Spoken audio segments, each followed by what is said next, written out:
Last week where we left everybody on a cliffhanger. So Yeah. we were talking about how you get reimbursed for putting your child in a in a private school. And you were emphasizing how important it is that you have to follow certain rules. And the first rule is that you have to give a 10 business day notice that your child is going to start somewhere else. Have I got that right? You almost did. You almost did. Almost. You corrected yourself and said business, which Yes. was very good. So the backdrop against which these cases occur is never like the facts you would have if you were writing a law review article. So usually by the time a parent is ready to put their child in a private or a non-public school, there's been kind of a continuing crisis. And potentially there may have been a lot of IEP meetings at which the parent slowly realizes that having these IEP meetings and these discussions isn't going to fix the problem. And then the parent starts looking around either with suggestions from the attorney or suggestions from other people at other schools. And then the parent has this realization that they're going to have to put their child in a non-public or private school. And that's a very unpleasant aha experience because, first of all, not everybody has the ability to pay the tuition even if they get reimbursed. And second of all, people oftentimes are very upset because they have moved to a particular neighborhood or gotten into a particular school, and then they're really disappointed at what actually is available there. So it's a big issue, and not all parents are even able to participate in the system. Many of the ones who have told me how stressful it is on their entire family to assume this burden of paying the tuition and then suing the district to get reimbursed. It's not pleasant. Hopefully, some of that is offset by the child or student settling down, doing better, feeling better. That can be quite validating for parents, but that's not to say that it's easy. Now, I want to make a comment before I talk about legally how you do this, and that's just to say that you can probably go to an IEP till you're blue in the face and tell the district why you need a non-public school, and the district will say that's wholly speculative and your child is doing fine where he or she is. Now, the IEP team can't offer private school, but they can offer non-public school. And I tell people, and they aren't very happy about this feedback, that your position, if you want to get a non-public or private school, is going to be much stronger once your student has been in that school than if your student is standing on the outside looking in and hoping it's going to be better when they get there. And that's because when your student is in public school has the ability to create report cards and artificially inflate grades and make it look as if things are going better than they are. And that allows them to argue at the IEP meeting that the student is making progress from year to year. But what we find a lot of the time, not 100% of the time, but a large percent of the time, I'd say at least 80% of the time, if not more, when we take the student out of public school and we put him in a non-public or a private school, he starts to do better because it's more appropriately tailored for his needs. But the balance of power also shifts because all of a sudden the public school educators don't have their eyes on that student every day. And the main witnesses who know what your student's needs are the non-public or private school educators. So as you can imagine, that changes the complexion of any interaction you have with the district, because now you're able to show the district that you've got people that can testify that John can do way better than he was doing in public school, which is kind of an after-the-fact proof of the idea that the district didn't offer FAPE. So does that make sense, that your position will be stronger if you can place the student rather than waiting around until you can convince the district that they should place a student, a day which may never come? So what I'm hearing is if you really want to do this and be successful at it, the best way to do it is to give the 10-day notice, move your child to the other school, and to demonstrate that they are doing better, which means you have to take a leap of faith and you're going to have to pay some money up front for them to go to the other school, correct? I think that was a good all-around synopsis, and I want to refine that a little bit. Okay. Um, in most of the cases that I do as a practical matter, I don't really think they're rolling out this way, but if they could roll out this way, this would make for a stronger case. So, when people come here to the office and they talk about what they want to do with me, I basically say, listen, if what you're looking for is some tweaks of your IEP, that's probably something you can accomplish. You might not even need a lawyer to do that. You might be able to do that with an advocate. But my general impression is that most times more is required than tweaks of the IEP. And if more than that is required, and you're going to go to due process, you need to have an expert. You cannot do due process without an expert, people. It will not work. And this isn't only for private school cases, but in this context, the ideal record would be one in which the evaluator tests the student and then makes educational recommendations based on the testing, and that goes into a report, and that information is presented to the district, and then the student is placed. Or even if that information isn't presented, that information is collected so that when it comes time after the fact to justify the parent's decision-making process, parent can say, I didn't shop for this school, I got expert information based on testing and observation of my child in public school. So the first thing we would love to have would be that expert. And we've talked on this show about how you get a private evaluation paid for at public expense.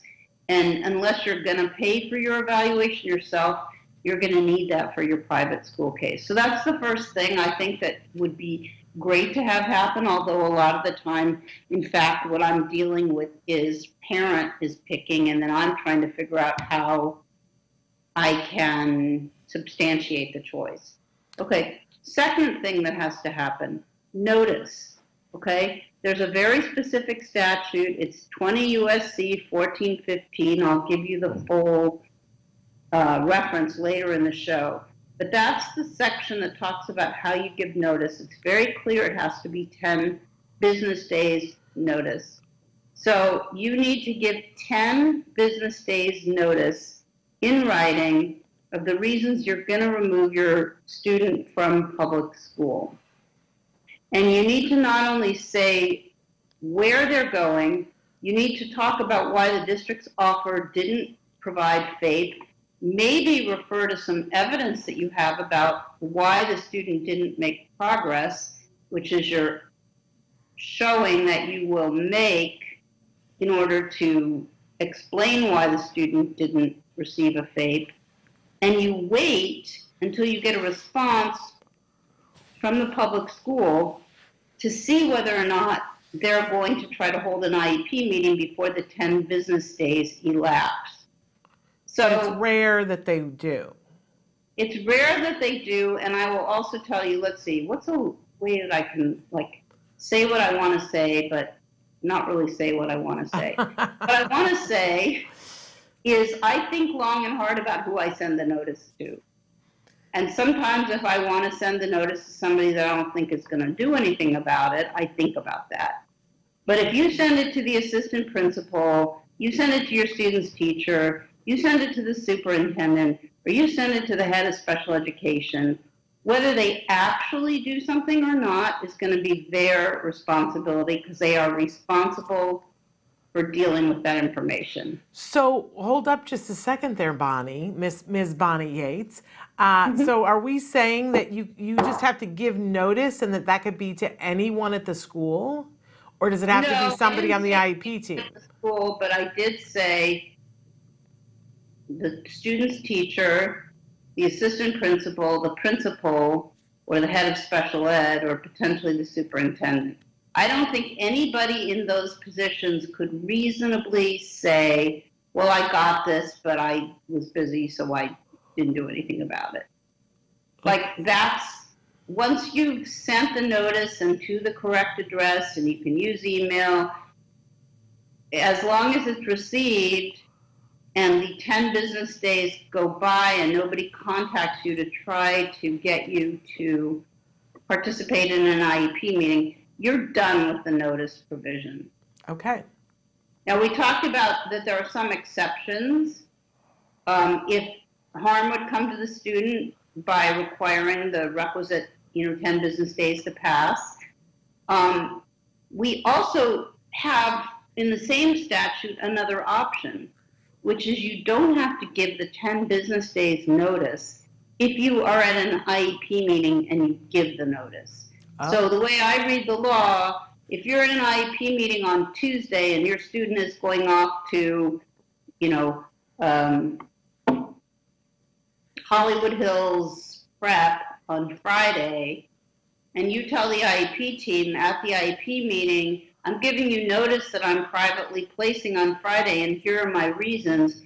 It appears to me that the 10 business day notice requirement is waived because all the team members are at an IEP meeting, and you have somebody there arguably that has expertise and authority to make decisions, and so they could cure that right then and there. Okay. They could say, hey, this is really concerning. We've got some really other important options that we need to explore for you. So let's talk about all of that. So that's another exception to the 10 business days notice. Interesting. But you have to give one or the other, and you have to do it right. Okay. So that's something to know about that. And then we get into the next phase of this, which is talking about how we prove that the district's offer was inappropriate and that the private or non-public placement was appropriate. Okay. We've got about 6 minutes. Do you want to get into that? Okay. Yeah, I do. Okay. Okay. So how do you prove that the district's placement isn't appropriate? Well, if you put the same person in a different educational environment and their performance improves significantly, that shows that the district underestimated their potential or didn't instruct appropriately, and the student made de minimis progress.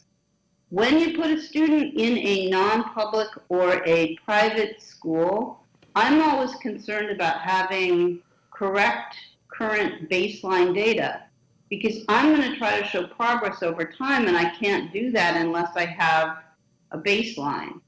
So there are a couple of ways to get baselines. I mean, you can get them from the IEP in theory, but you have to be confident that the IEP or the district assessments are accurate.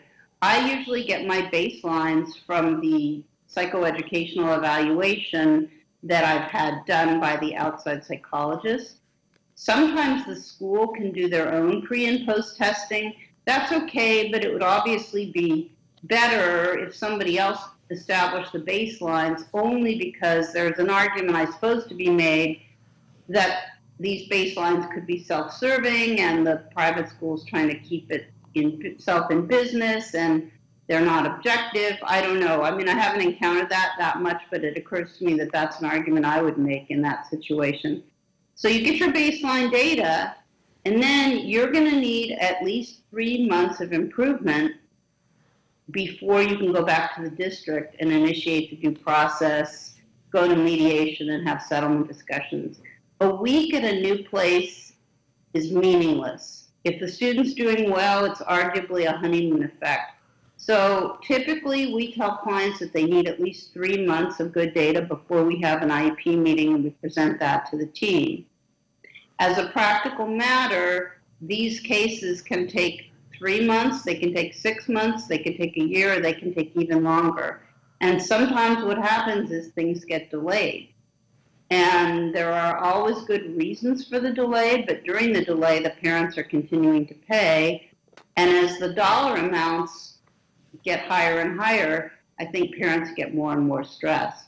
Yeah. But when the progress is good, and you go back to the IEP team, and the IEP team sees what's happening, it's not necessarily the case that they're going to agree to pay at that IEP. They're still going to see how serious you are about pushing this forward. But oftentimes, if you file for due process and you have a record like that, when you go to mediation, the district is going to be willing to have settlement discussions with you.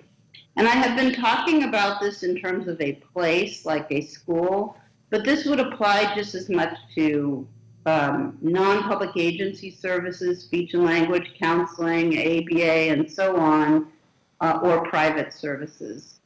The thought process is the same. The legal analysis and the legal rationale is more or less the same.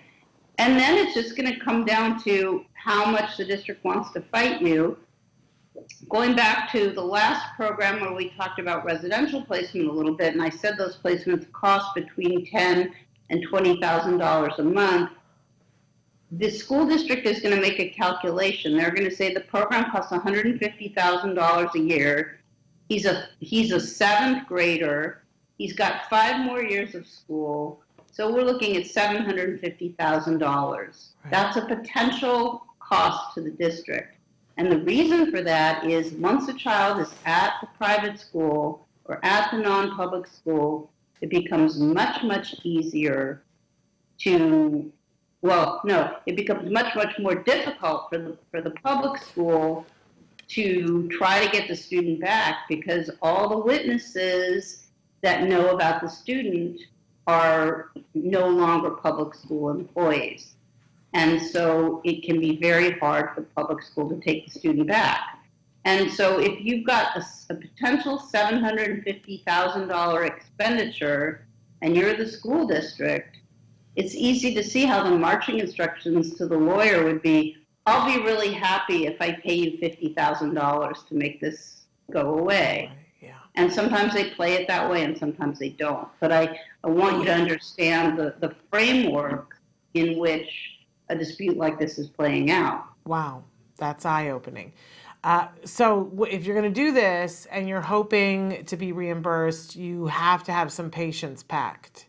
Yes, you have to be in it for the long game, yeah. And you also have to have an expert. And I mean, with the residential placements, most of the time, parents get to the breaking point and they just have no choice and they do things they didn't think that they would ever consider doing, like they take out a loan from a relative, you know?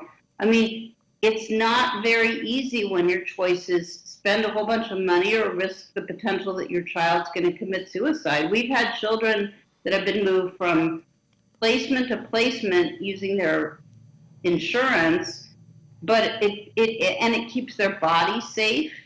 But there's not necessarily going to be any progress in a situation like that. Right. And so parents really end up cornered with their backs up against a wall, and they have to do what we did in the old days with ABA, which is we mortgaged our houses to get the money to do the treatment. And it's horrible, but it's better than having a dead kid. That's right. Unfortunately, we're out of time, but okay. Next time, are we done with this topic? And next time we're going to go on to injuries at school? But we'll answer your questions about all of this. But we're done as far as a context for the increase in private placement cases in California and probably across the 50 states. So tell us again, Bonnie, where we can reach here, Ji Chow. So here, Ji Chow is at 310-391-0330. And if you're in Southern California, we'd love to have you call and we'll set up a consultation with you. And if not, we'll certainly try to point you in the right direction. Wonderful. And then next week, we'll start talking about injuries at school. We are going to follow up on the question asked by your listener last week or the week before about what happens when your child gets hurt at school and everybody's pretending it didn't happen. Wonderful. All right. So thank you so much for being with us, Bonnie. All right. Sweet. Thank you. We're going to be right back after these messages. Stick with us.